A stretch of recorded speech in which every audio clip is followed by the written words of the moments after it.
Hello there. This video will provide a complete rundown of the co-op boosters available in Uncharted 4's survival co-op mode. I'll be giving my opinions on each booster, and hopefully this should help you whether you're new to co-op or you're having trouble deciding on finalizing your co-op loadouts. So let's begin with Speedy G. So all Speedy G does is increase your maximum run speed. The difference in speed at level 3 is very noticeable, and I can see this being useful if you're trying to go for the 3-star time completions, because it lets you move around the map much quicker to complete your objectives, and also for the treasure collecting waves, which rely on how fast you can move around the map to collect the treasures. But outside of these situations, this booster is completely based on your own preference.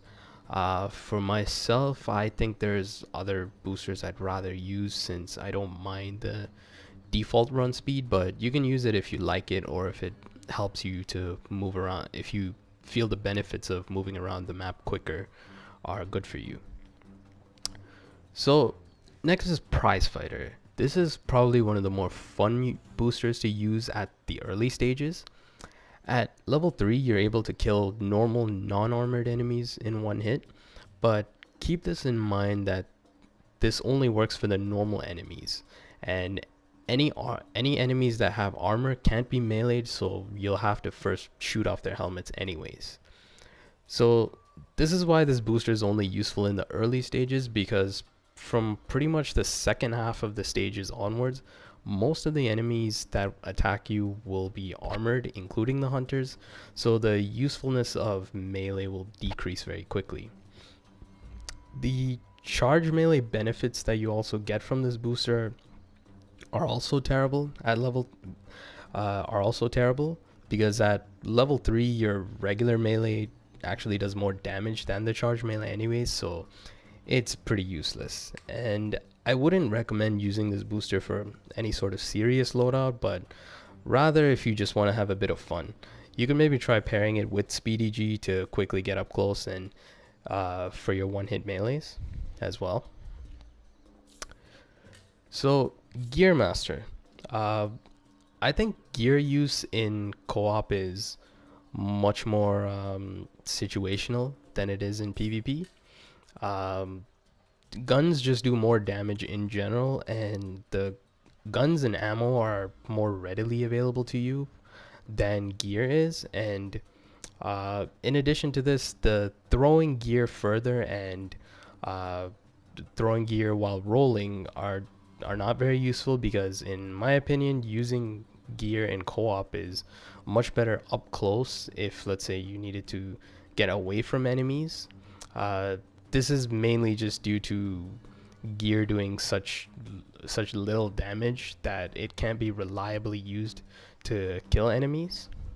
And even the additional gear that you can hold and the faster recharge rates that you get aren't worth the 6 loadout points for the level 3. I mean, if you really wanted more gear, it's probably better to go buy some gear at the arsenal, since it really isn't that expensive. Okay, down but not out. While it's useful to have a faster crawl speed, it's a bit more situational, since there aren't that many moments where you should be that far apart from your teammates. Now, it can be useful if your teammates say you get downed and your teammates need to leave an area because there's too many enemies and they need to loop back around to come back and revive you. Being able to crawl to them much faster and staying alive for much longer is much more helpful in these types of situations. But if you don't use it, the default bleed out time is still quite fair, and it isn't very often that you end up bleeding out anyways. So using that is entirely up to you, but if you don't, it's fine. Now, Helping Hand. This booster, it functions exactly like its counterpart in competitive PvP, with the only difference being that the loadout point cost is much higher. So whether you use this booster or not completely depends on what type of role you're trying to achieve with your loadout. If you want to do a full healer support loadout, then this is a must, and you'll find this very useful in parts of survival where you get down very quickly, such as the boss fights and the siege waves. Enemies also tend to grenade spam you, so being able to revive someone very quickly into full health is a really great option. And I'd highly recommend that at least one person should have Helping Hand on as a healer if you're playing if you're playing the waves with a group of friends. Okay, Deadeye is a fantastic booster to use in co-op. It pairs very well with another great booster, which we'll come on to in a bit, and it really helps you take down enemies very quickly in co-op. I'd highly recommend using level 3 of this booster and doing your best to go for headshots as much as you can to see the difference in damage you get from headshots as opposed to body shots. You'll see the effects of this much more in the later stages where many enemies are armored and the quickest way to take them down is to knock their helmets off and land headshots on them. You'll also see the difference in the bonus damage from headshots in the boss fights as well. If you pair this booster with weapons that have a very high headshot multiplier, like the Agar Wall, you'll also take down the bosses very quickly. And the bonus cash from the headshot kills you get from normal enemies also adds up to be quite a bit over time. So I definitely recommend this booster for pretty much any loadout, as it's one of the best in the game with that 30% increase to headshot damage at level 3. Okay, Ropemaster. Ropemaster in terms of effectiveness is something I would just ignore completely. The only difference between the PvP counterpart is you also get bonus cash for getting kills while on a rope, and I think this would have been a much more interesting booster to use if they gave us bonus damage while shooting your gun from a rope. This would provide for a really interesting but also risky and funny playstyle. I mean, just imagine how much damage you could actually do if you also had Deadeye on. But this isn't actually a thing, and Ropemaster in its current state is pretty much useless in co-op. Combat Revive is the second revive-based booster in co-op, and I believe it's much more effective in co-op as opposed to PvP.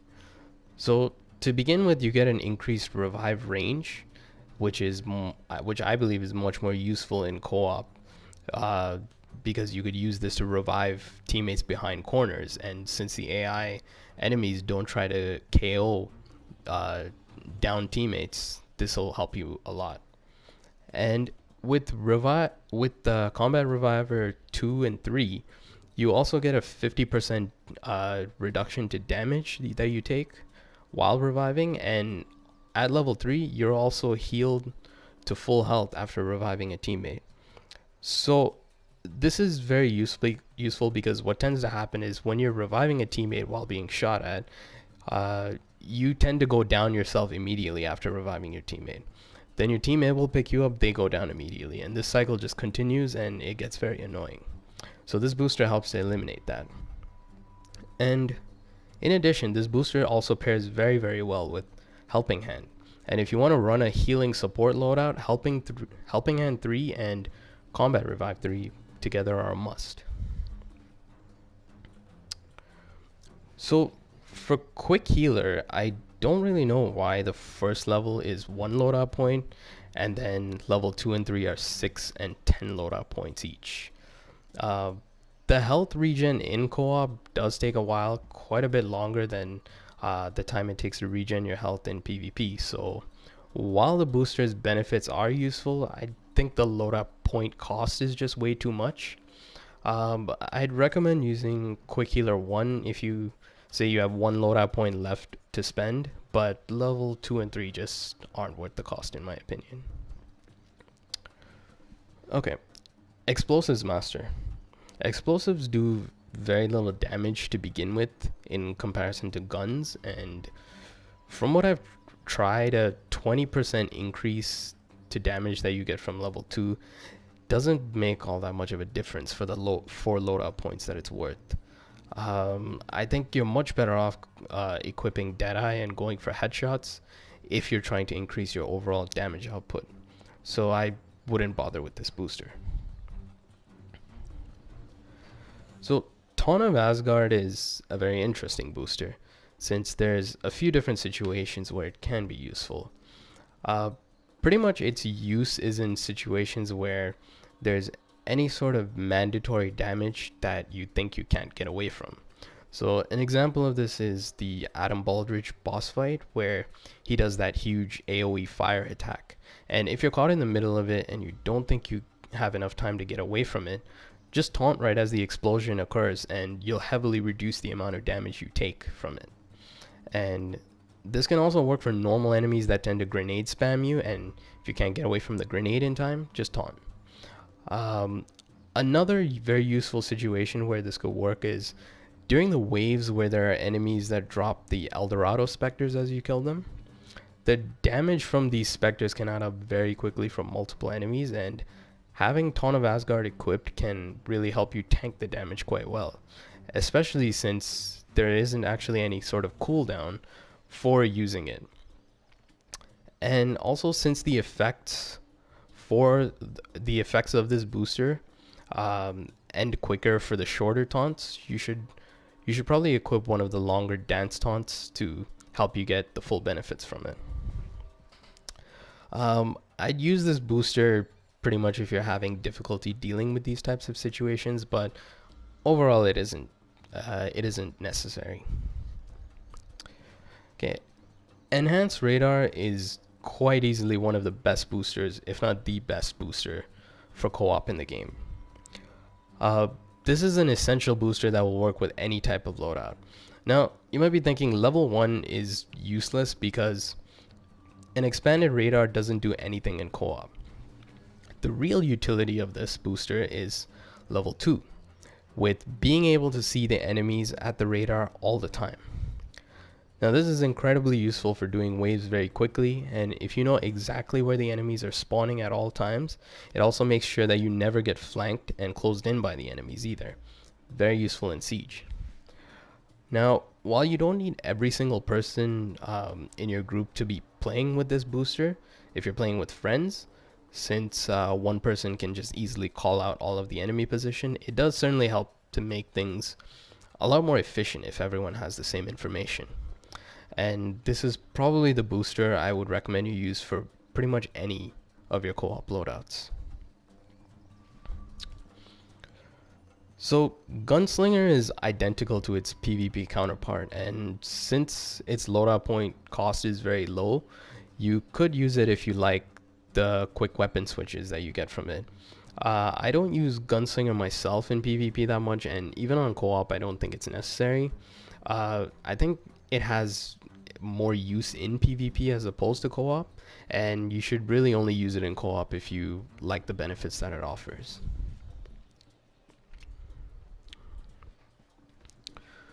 Okay, Hardened is pretty much what it is in PvP, and whether you use it or not is completely based on preference. I personally think that Hardened is extremely useful, especially if you're going for headshots, and you should be if you have Deadeye equipped for the extra headshot damages.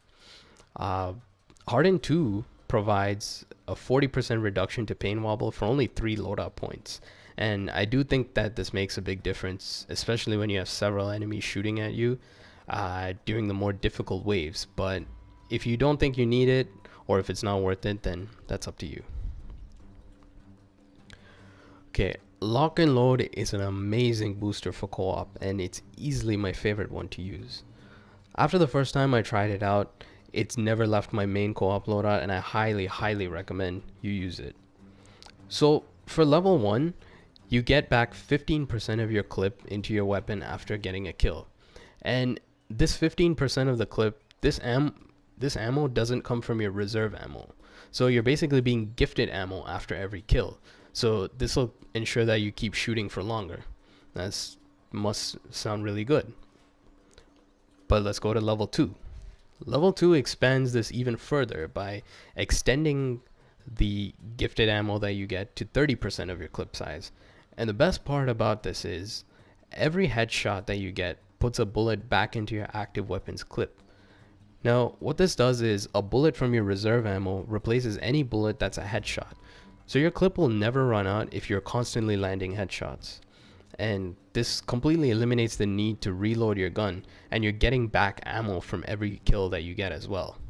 So for any Destiny players out there, this will sound very familiar to the Black Spindle Sniper in that game, which essentially does the same thing. And that weapon is easily one of the most dominant PvE weapons that was in the game, due to its very high headshot damage as well. So if you pair Lock and Load 2 with a weapon with a very high headshot multiplier, you'll start doing massive damage.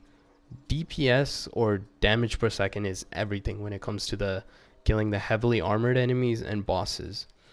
This booster paired with Deadeye will make you into a complete DPS machine, and also continuously giving you back ammo and minimizing your reload times will ensure you do as much damage as possible at any given time. And this booster will really show you how quickly it's possible to take down bosses and difficult enemies. So be sure to try out this one because it's a complete game changer and easily one of the best boosters in the game. So gifting suffers from the same issue that its PvP counterpart has, in that it costs way too many loadout points for what it actually does. Now, while it's nice that it does charge quicker with every kill, using this many loadout points to equip it simply isn't worth it. And as I've said before, gear in general isn't quite as useful in co-op, and because of that, that also brings down the usefulness of gear-based boosters for me as well. If you think you need more gear, it's probably better just to go buy it at the arsenal rather than spending so many loadout points for these boosters. But this would be a different story if revive packs were actually available to be used in co-op, but it's pretty clear that they would be far better than any other gear, and it's the only thing they'd ever use. It's the only thing that anybody would ever use, so I think it's understandable that they're not in co-op. But gifting as it is simply just costs way too many loadout points in both co-op and competitive PvP. In fact, the only time I ever found gifting to be good in this game is in classic mode, and that's because it was one of the only support options that were actually available in the mode. So I wouldn't bother with this booster. Okay, Undisturbed, similar to Roadmaster, this booster is pretty much useless in co-op since all it does is add extra cash for the charge melee kills. Charge melees to begin with are very weak in co-op, and if the booster provided bonus melee or bonus charge melee damage, or even made the charge melee hits heal you, it would have been an interesting option to use, but as it is, it's terrible. Don't bother with it. So Silent Assassin is really only good to use when you're first starting out. So the description, it might sound good that you can make NPCs lose awareness of you, but it's actually very situational.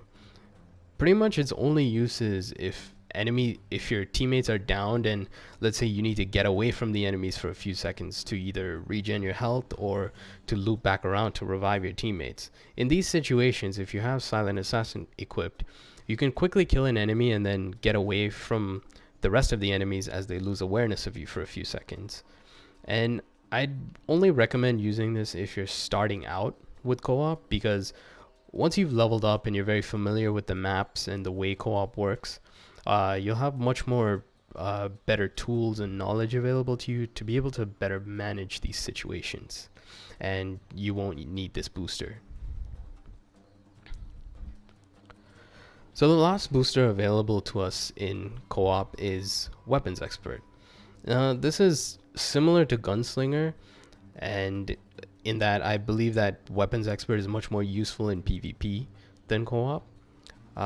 Both Gunslinger and Weapons Expert allow you to very quickly react to situations and keep on the offense for as long as you need to. Reaction time isn't important against AI enemies as much as human players, and I'd only recommend equipping these boosters if you like what they do and they suit your style of play, or if you're already used to having their benefits in your PvP loadouts. So one thing to note is all of these boosters and their higher level versions are gained from leveling up from co-op, except the bottom 8, which are Weapons Expert, Silent Assassin, Undisturbed, Gifting, Lock and Load, Hardened, Gunslinger, and Enhanced Radar. These 8 boosters have to be bought from the DLC gameplay chests, because these boosters are ones that have been added from the past summer and autumn DLC updates, and unlocking them for PvP in the gameplay chests makes them available for co-op as well.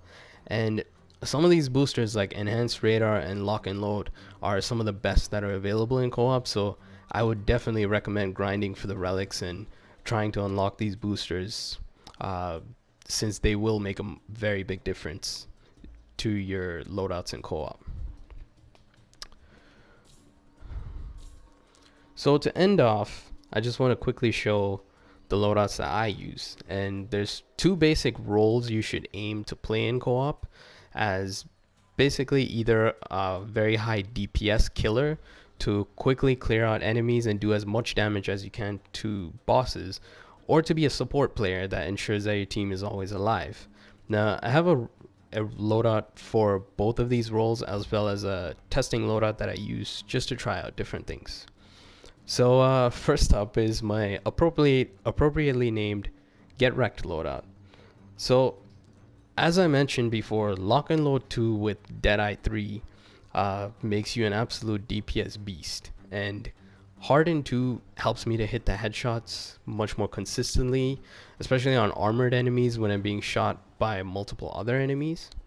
And Enhanced Radar 2 is just an essential booster for any loadout, as I mentioned before, and I also included Combat Revive 3 for a bit of a support booster to add into this loadout, since it costs much less than Helping Hand. Now for the healer support loadout, Helping Hand 3 and Combat Revive 3 are a must, and they pair very well together to always ensure that your team is fully healed.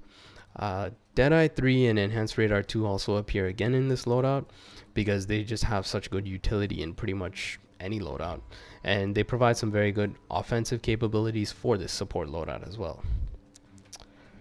So that's pretty much all I have to say about Uncharted 4 co-op loadouts at this point. Hopefully this has helped you to make some decisions in your loadouts. So leave a like if you enjoyed, and subscribe if you'd like to see more. So thank you very much for watching, and I'll see you in the next one.